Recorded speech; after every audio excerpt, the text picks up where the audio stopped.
It's been raining for the past 3 days and my succulents are all going green, which one would think that's a bad thing because you really want them, or I really want them to color up.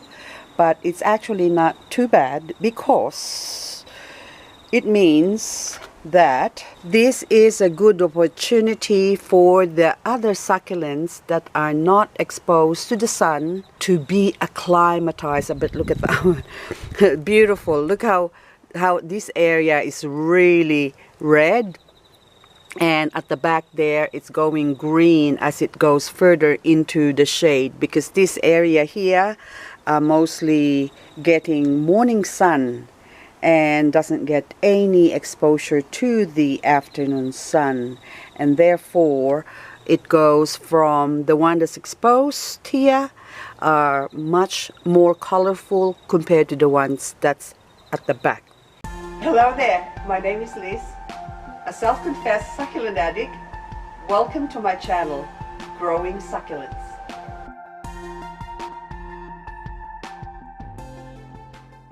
All these beautiful babies, look at them. So anyway, at the moment I have some plants. I'll just take you there. This is my Echeveria Moondust that I've grown from a leaf inside under the grow light. Under normal days when it's sunny, or if we don't have rain, so it's forecast rain until Wednesday, so it's the 21st at the moment, and we've been having 3 days of rain and we're still gonna get 3 more days of rain, so that means 6 days of overcast like this, just cloudy, and it's drizzling at the moment. So the camera, if I don't know if it's gonna get wet. Okay, droplets. Everything is wet and soaked and cold. So I think it's only 17 degrees at the moment. And I'm starting to shiver. But anyway, for the sake of the video, I'm gonna be out here showing you how to acclimatize your succulents. So this one's now, I actually took this out here just last night. And I'll show you the other one. So this is quite a big plant now, you can see. So it should be able to handle some sun. No.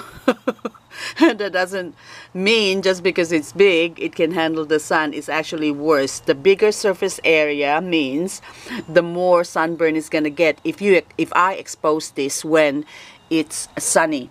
So I'm taking advantage of the cloudiness, no sun for a whileness. That's why I'm exposing this, my poor succulent out here. But I'll take you to my 50 zone or 50 UV shade cloth area.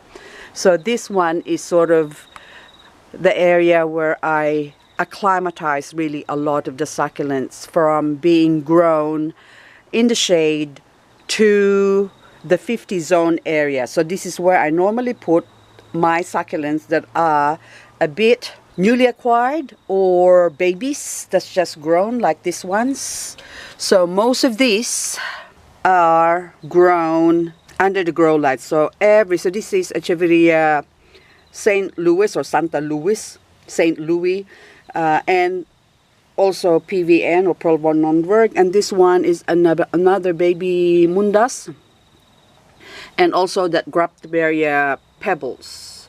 That's been grown under the grow light, and so I can't just expose them to the sun.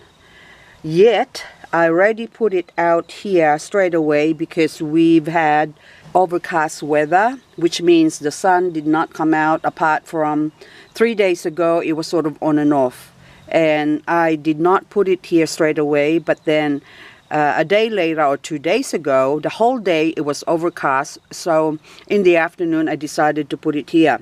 And so yesterday afternoon, and now today, it's now in the afternoon as well, and this is about 3 o'clock in the afternoon, and the sun still did not come out the whole day. So it's been sort of sunning, or I should say exposed to this area for about 2 days.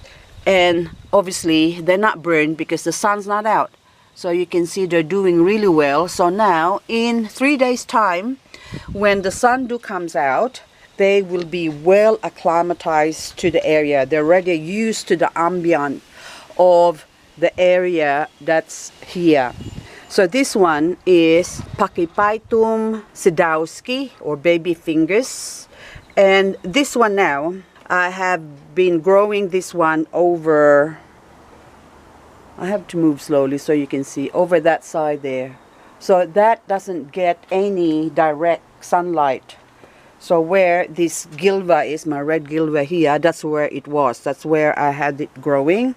And so a couple of days ago, I'm just slowly moving this so that way you see the, okay, or I hope you get perspective of the area that I'm growing them in. So I've got shade cloth above, so 50% UV, I'm going to point that out.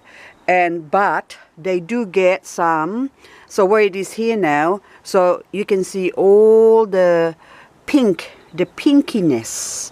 The pinkiness is where they're facing some bright light from where they were grown, and then now they're going to be exposed to, so the back here you can see that green.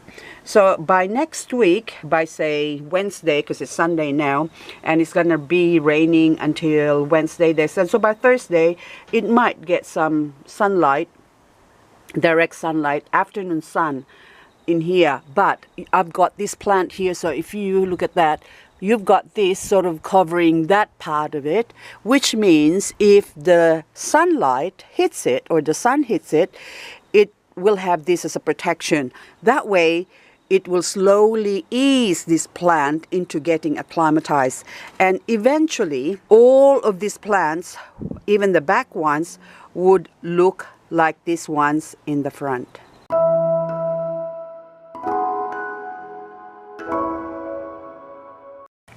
Now with this one now, when after Wednesday, if it's forecast that was it going to get rain on Wednesday, so I have to keep an eye on the weather, or really the what it's doing, because sometimes it varies. So don't just, you have to physically go outside your house and check what the weather is doing, whether you're getting some sun or not. So even if the forecast says there's no sun, don't believe everything you hear from the news, because you don't know how soon the weather can change, put it that way. So even if they say Wednesday is going to rain till Wednesday and the sun's going to come out on Thursday, I will still check on Monday and Tuesday or tomorrow to see what the weather is doing. And if the sun shows up or comes out, then I will not leave this plant here. I will take this into my 50 zone area to get acclimatized there. So that's it. So anyway, I hope you get the gist or the essence of this video, because it's really hard to explain how to acclimatize succulents other than don't put it directly out into the sun when you just bought a new succulent. Okay, update on, so that one, the last time I repotted my pretty little Romeo Rubin here, and it's doing very well. And a friend of mine sent me a message asking why her Romeo is going green in the center. See, this one here is going a little bit green because it's not getting a lot of sun. Okay, even that one there. So that's not getting, there you go. So this one is not getting any light at all. It's in the dark. It's growing in the dark. So that's why it's going green. And the one that's getting a lot of light, and look at it, so nice and beautiful still. And what about that one? That one is still the most gorgeous Romeo Rubin I have. So that means I need to grow more, so that way she won't feel, or he won't feel so alone.